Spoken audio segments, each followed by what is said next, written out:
Yang pokok dalam wudu itu ada 4. Sisanya sunnah. Awas, kalau yang 4 ini tidak sempurna maka batal wudunya. 1. Faghsilu wujuhakum, basuh wajahnya. 2. Wa aydiyakum ilal marafiq, ini yang sering keliru. Kalau salat kamu ingin sempurna maka sempurnakan dulu wudunya. Awas, hati-hati Bu ya, Bu. Lihat baik-baik. Kata para ahli hadis, kenapa Nabi mengajarkan wudu dulu? Padahal orang ini yang salahnya sholatnya. Kenapa wudunya yang diajarkan? Kata para ahli hadis, ini menunjukkan ada kaitan antara wudu dengan sholat. Kalau orang benar wudunya, pasti benar sholatnya. Kalau orang wudunya salah, akan berdampak pada tidak sempurna sholatnya. Silahkan ibu cek, anak ibu wudunya seperti flash, cepat, kilat. Secepat kilat, itu pasti menunjukkan sholatnya bermasalah. Nah sekarang bagaimana Nabi menunjukkan wudu yang benar? Yuk kita lihat pelan-pelan. Buka Quran surah kelima ayat ke-6, paling kiri sebelah atas. Ayo lihat sini, lihat. Kata Nabi kalau sholatnya ingin sempurna dimulai dari wudu. Ya ayyuhalladzina amanu, kalimat wudu dibuka dengan kalimat iman. Idza qumtum ilas shalah, kalau kamu ingin sempurna dalam menunaikan salat, faghsilu wujuhakum, maka mulai dengan menyempurnakan wudu. Lihat baik-baik, saya tidak bermaksud mengajarkan, hanya mengulang kembali apa yang kita pelajari. Yang pokok dalam wudu itu ada 4. Sisanya sunnah. Awas, kalau yang 4 ini tidak sempurna maka batal wudunya. 1. Faghsilu wujuhakum, basuh wajahnya. Kalau disebutkan wajah dalam bab wudu, itu tidak ada yang lain kecuali bagian tampak muka. Gitu ya. Kalau yang punya jenggot, itu termasuk janggutnya di selai-selai. Kalau bapak kalau tidak punya jenggot atau belum punya jenggot, tidak usah maksa. Karena sunnah dalam hadis jenggot itu sunnah merawat, bukan menumbuhkan. Silakan buka tentang babul liha, bab jenggot. Itu hadis-hadis tentang sunnah jenggot, sunnah merawat bagi yang punya jenggot. Tapi yang tidak punya jenggot jangan dipaksakan. Beli arang, sok. Beli timun, tidak usah. Ya, tapi kalau ada jenggotnya silakan rawat dengan baik supaya menampakkan nilai-nilai kemuliaan. Tahan. Sekarang kita mulai. Bagaimana cara berwudu yang baik? Perhatikan baik-baik. Kata Quran faghsilu, membasuh wajah, kalimat Qurannya menggunakan kata ghasala. Ghasala itu ambil airnya, tumpahkan di tempat yang dibasuh. Ambil airnya, tumpahkan di tempat yang dibasuh. Mohon izin, tahan sebentar. Mas, sini mas. Punten ya, yang kan bantosan, kadia sekedap. Sifat wudu cuma ada 3. 1, pakai keran. 2, pakai gayung. 3, air yang mengalir. Ya, seperti di sungai, ada air mengalir itu nggak ada masalah. Tapi kalau menggunakan gayung, atau semisalnya, Nabi itu diriwayatkan dalam hadis itu sangat menghemat air. Bahkan pernah beliau kemudian berwudu, kalau kita kemudian hitung, itu hanya sejumlah Pak, seaqua gelas Pak, cukup. Atau yang kedua, menggunakan keran ya. Kalau sekarang kita ada keran, contoh ini kerannya. Ya, kerannya agak tinggi sedikit. Dan kita sesuaikan. Ambil airnya. Misal contoh, ghasala itu bukan ditumpahkan, ambil air, tumpahkan di tempat yang akan dibasuh begini. Yang telunjuk itu kemudian menghapus atau menghilangkan kotoran di sela-sela mata, contoh. Yang jempol menghilangkan kotoran di sela-sela telinga bagian belakang di sini. Ya. Jadi kalau misalnya saya mulai ambil airnya, kemudian saya tumpahkan di sini. Yang telunjuk membersihkan di jari-jari di sini, di sela-sela mata. Yang jempol kemudian membersihkan di sela-sela di bawah telinga sini. Kemudian di selesai. 1. Tahan sebentar ya, ini praktek dulu sebentar. 2. Wa aydiyakum ilal marafiq, ini yang sering keliru. Dan tangan sampai siku. Ingat, tangan bahasa Arabnya yadun. Tapi dalam ibadah itu selalu diberikan batas. Misal, ini kafun, ini asabi', ini sampai sini ruslun, sampai sini Bapak Ibu sekalian, ini namanya mirfaq, jamannya marafiq. Sampai sini katif. Dari sini ke sini itu yad, tangan. Dalam bab salat, bab wudu, bab ibadah, tidak pernah Al-Quran dan hadis menyebutkan tangan kecuali diberikan batasnya. Contoh, kita saat akan takbir, Allahu Akbar. Lihat An-Nasai nomor hadis 886. Kata Nabi, fawadu'a kaffahul yumna. Maka orang salat itu meletakkan telapak tangan yang kanannya alal yusra, di punggung yang kirinya. Jadi begitu takbir, Allahu Akbar, yang kanan meletakkan di punggung kiri. Apa batas meletakkannya? Cuman sampai 3. 1, yang telapak ke punggung begini, jadi boleh begini. Yang kedua, pergelangan ketemu pergelangan begini. Rusgun ala rusgin. Jadi begitu takbir, Allahu Akbar, ini boleh. Tapi nggak usah diukur Pak ya, jangan telat. Allah. Pas, cepat. Boleh nanti lebih sedikit ke sini. Yang tidak boleh, awas, ini dilarang dalam hadis. Yang tidak boleh kata Nabi, jangan engkau bersedekap seperti orang sombong. Kata para ulama bagaimana? Ketika tangannya bertemu dengan mirfaknya begini. Nah, ini awas, sedekap yang dilarang, hati-hati. Kadang-kadang ada orang menes ke puncak subuh-subuh sholatnya begini. Ya, awas nih. Cuman 3 kalau tidak begini, begini atau begini. Dan saat mengangkat itu cepat Pak. Hadisnya cepat. Fawadu'a. Fa itu di ilmu nahu harfu atfin rabitin baina syai'aini bila hudud. Huruf yang menyambungkan 2 peristiwa tanpa jeda, cepat. Jadi antara mengangkat dengan meletakkan langsung angkat Allahu Akbar. Tidak ada gerakan lain. Maaf, saya tidak bermaksud menyalahkan. Saya alhamdulillah ada koleksi 1235 kitab hadis. Saya mencari gerakan dari ngangkat ke meletakkan begini, tidak menemukan gerakan lain. Karena itu jangankan hadis-hadis yang sahih, di kitab hadis palsu pun pemalsu hadis tidak tertarik memalsukan hadis ini. Saking jelas, jadi saat mengangkat langsung begini. Kenapa saya penting terangkan? Karena ada sebagian saudara-saudara kita merasa tidak enak, Ustadz, kalau saya takbir masa kiri duluan? Sedangkan kiri kurang bagus, yang bagus kanan. Saya mah pengennya begini aja lah. Begitu takbir, kanan duluan, baru tutup dengan kiri. Jadi begitu diangkat, Allah, kanan masuk, kiri begini, tutup. Kadang-kadang kaki naik dikit. Nah, itu maaf, saya tidak bermaksud menyalahkan, tapi saya belum menemukan hadisnya. Dan pemalsu hadis pun tidak tertarik memalsukan hadis ini, karena saking jelasnya, angkat, tutup. Jelas ya? Nah, sekarang lihat sini. Dalam bab wudu, bahasa Qur'annya mengatakan wa aidiakum ilal marafiq, dari tangan sampai siku. Ila dalam ilmu nahu harful ghayah, huruf yang menunjuk pada tujuan, batas dari ke.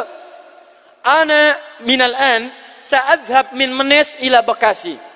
Saya setelah ini akan pergi dari Menes ke Bekasi. Jadi saya berangkat dari mana? Menes. Tujuannya kemana? Bekasi. Tujuan dalam bahasa Arab menggunakan ila, harfu ghayah, dari Menes ke Bekasi. Menes ila Bekasi. Dalam wudu, lihat, aidiakum ilal marafiq, ila sampai siku, bukan dari siku ke tangan. Jadi saat kita mengambil air wudu, ambil airnya, tumpahkan dari sini ilal marafiq sampai ke siku, ke sini. Balikan lagi ke depan. Jadi bukan kerannya dibeginikan, sikunya dibeginikan, takut, bukan. Jadi bukan siku diteruskan ke bawah. Yang tepat itu ambil airnya, kemudian basuh dari sini sampai dengan ke sikunya. Hati-hati, ini ada maknanya. Dan jika benar di hadis Muslim, jika orang wudunya benar seperti ini, maka bersamaan dengan jatuhnya air wudu itu, jatuh pula dosa-dosa dan kotoran yang melekat pada anggota tubuhnya. Tidak cukup dengan amin, nanti kita lihat dulu. Teruskan, saya baru caranya dulu nih. Awas. 3. Wamsahu biru'usikum. Wamsahu, lihat. Untuk wajah pakai gosala, basuh. Tangan gosala, basuh. Tapi ketika berpindah pada yang ketiga, wamsahu, berubah jadi masaha. Tahan sebentar ya. Calik. Duduk sini aja. Lihat sini. Ya, pilih. Duduk di sini atau ngapus. Sudahlah. Datang sendiri, nulis sendiri, ngapus sendiri, luar biasa. Cuman di menes ini. Ini awas, ini penting ini Bu ya, penting. Saking pentingnya susah dihapusnya tuh. Dah sini aja. Masaha. Masaha. Sudah. Masaha artinya mengusap. Kalau yang tadi membasuh, kalau masaha mengusap. Jadi yang ketiga ini tidak usah dibasuh. Jangan tumpahkan air di tempatnya. Tumpahkan airnya, kemudian usap tempatnya. Pertama, wamsahu biru'usikum. Masya Allah. Kata Allah, bagian ketiga, usap kepalanya. Awas, hati-hati. Tangan selesai pindah. Pindah kemana? Bukan ke rambut, tapi kepala. Kepala. Jadi dalam bab wudu yang diusap bukan rambutnya, kepalanya. Itulah keadilan Allah. Kalau yang diusap kepalanya, semua manusia yang hidup pasti punya kepala. Tapi kalau yang diusap rambutnya, ada ketidakadilan. Karena tidak semua orang punya kepala, punya rambut. Tuh. Nah sekarang lihat sini. Ketika kita diminta mengusap kepala, bahasanya masaha. Masaha itu begini. Ini saya punten. Bismillah. Ini ya. Ambil airnya, tumpahkan, baru kemudian diusapkan ke kepalanya. Paham ya? Kalau yang gosala, ambil, tumpahkan di tempat yang akan dibasuh. Tapi kalau masaha, hati-hati. Ambil airnya, tumpahkan, baru diusap. Jadi bukan diambil air, tumpahkan di kepala begini. Paham? Ah, tahan sebentar. Dan ini menggunakan huruf ba, Masya Allah. Ba, lihat, wajah tidak pakai ba. Tangan tidak pakai ba. Tapi khusus untuk kepala, pakai ba. Wamsahu bi. Huruf ba dalam ilmu nahu. Coba dibuka yang suka ngaji. Buka kitab Bughnil Labib an Kutubil A'arib halaman 29 sampai dengan 59. Di situ ada penjelasan karya Ibnu Hisham Al-Ansari. Ibnu Hisham Al-Ansari. Itu ada penjelasan tentang makna huruf ba. Huruf ba itu punya 14 arti dalam bahasa Arab. Ada ilsaq, ada istighraq, ada muhabah, ada ba li tab'id. Ba li tab'id dibagi dua. Tab'id ma'al hudud wa tab'id bila hudud. Nah yang ba ini, ba, kenapa pakai ba? Kata para ulama dari huruf ba yang 14 ini, ada 3 makna yang diterapkan dalam ayat wudu. Satu, istighraq. Istighraq itu membasuh keseluruhan.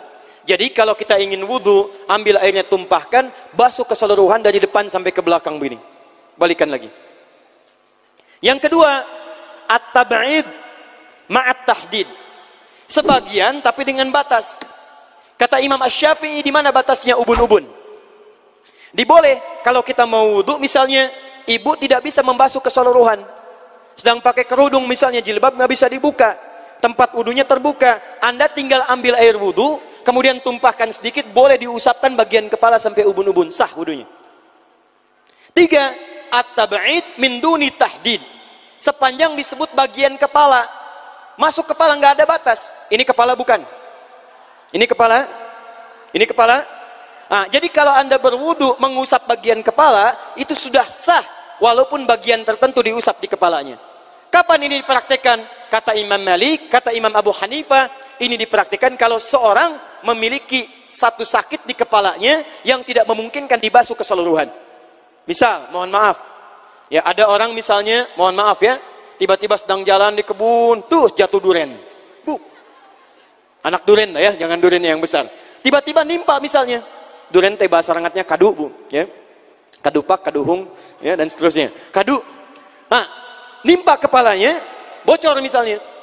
Kemudian dalam bocor itu diperban, kata dokter tidak boleh kena air. Saat bagian kepala yang tidak boleh kena air itu, bukan berarti wudunya kemudian bisa batal atau boleh tayamum karena tidak bisa mengusap kepala. Kata para ulama, boleh dia mengusap bagian kepala yang lain yang tidak terluka. Itulah kenapa Allah memberikan huruf ba di sini untuk kemudahan bagi kita dalam menunaikan wudu.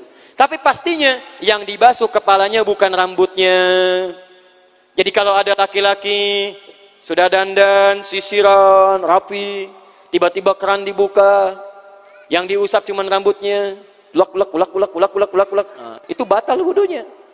Tidak sah. Harus diulang. Terakhir kaki. Kaki dibasuh sampai dengan bagian mata kakinya, dan ini tidak perlu saya terangkan karena mudah bagi kita untuk mempraktekannya. Tapi yang ingin saya jelaskan satu ini saja. Perhatikan baik-baik. Yang 4 ini wajib wudu. Tambahannya sunnah. Niat dimasukkan dalam wajibnya. Lihat sini. Kumur-kumur sunnah. Telinga sunnah. Istinsyak sunnah. Yang 4 ini wajib. Tapi terlepas dari wajib dan sunnahnya, perhatikan baik-baik. Kenapa ini disebut dengan wudu? Dan hebatnya Al-Quran mengistilahkannya dengan toharah. Toharah. Apa itu toharah? Apa itu suci? Toharah. Apa itu toharah? Suci. Apa itu suci? Toharah.